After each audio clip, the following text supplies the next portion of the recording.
UK Bangla reporters ইউনিটির সপ্তম বার্ষিক সাধারণ সভা অনুষ্ঠিত হয়েছে। এ সভায় 2024-25 সালের জন্য রিপোর্টার্স ইউনিটির 15 সদস্যের নতুন কমিটি গঠন করা হয়েছে। এ নিয়ে দেখুন আমাদের চিফ রিপোর্টার চৌধুরী মুরাদের রিপোর্টে বিস্তারিত। ইউকে বাংলা রিপোর্টার্স ইউনিটির সপ্তম বার্ষিক সাধারণ সভায় 2024-25 সালের জন্য ইউনিটির 15 সদস্যের নতুন কমিটি গঠন করা হয়েছে। আজকে আমাদের ইউকে বাংলা রিপোর্টার্স ইউনিটির বার্ষিক সভা এবং আজকে আমরা আমাদের এই অনুষ্ঠানে নতুন সদস্যরা যোগদান করেছেন এবং আমরা আশা রাখছি আগামীতে আমরা আরো বড় পরিসরে বিভিন্ন ধরনের কার্যক্রম করব, যেগুলি সাংবাদিকদের জন্য বেনিফিশিয়াল হবে।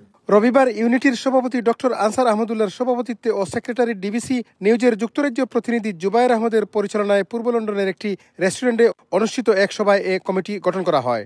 ইউকে বাংলা রিপোর্টার্স ইউনিটি এই দেশে বাঙালি কমিউনিটির এবং পাশাপাশি যারা সাংবাদিক রয়েছেন তাদের প্রতিনিধিত্বকারী একটি সংগঠন হিসাবে আরো সমৃদ্ধি লাভ করবে। আমরা আশা করি এই নতুন কমিটির মাধ্যমে অতীতের ধারাবাহিকতা বজায় রেখে আগামীতে রিপোর্টার্স ইউনিটি এই ব্রিটেনের মাটিতে মিডিয়ার জগতে এবং সাংবাদিকতার অঙ্গনে আরো বলিষ্ঠ ভূমিকা রাখবে। জগন্নাথপুর টাইমসের সম্পাদক সাজিদুর রহমানকে সভাপতি ও বিলেত ম্যাগাজিনের মিজানুর রহমান মিরুকে সেক্রেটারি করে 15 সদস্য বিশিষ্ট এ কার্যকরী কমিটি ঘোষণা করেন নির্বাচন কমিশনার এটিএম মনিরুজ্জামান। এ সময় সংগঠনের ট্রেজারার SKM আশরাফুল হুদা বার্ষিক হিসেবে পেশ করেন ও বার্ষিক রিপোর্ট তুলে ধরেন secretary Zubair Ahmad.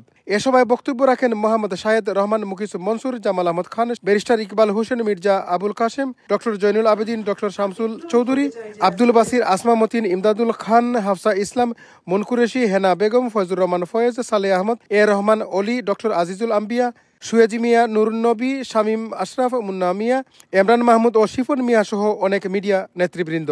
Chowdhury Murad, INTV news, London.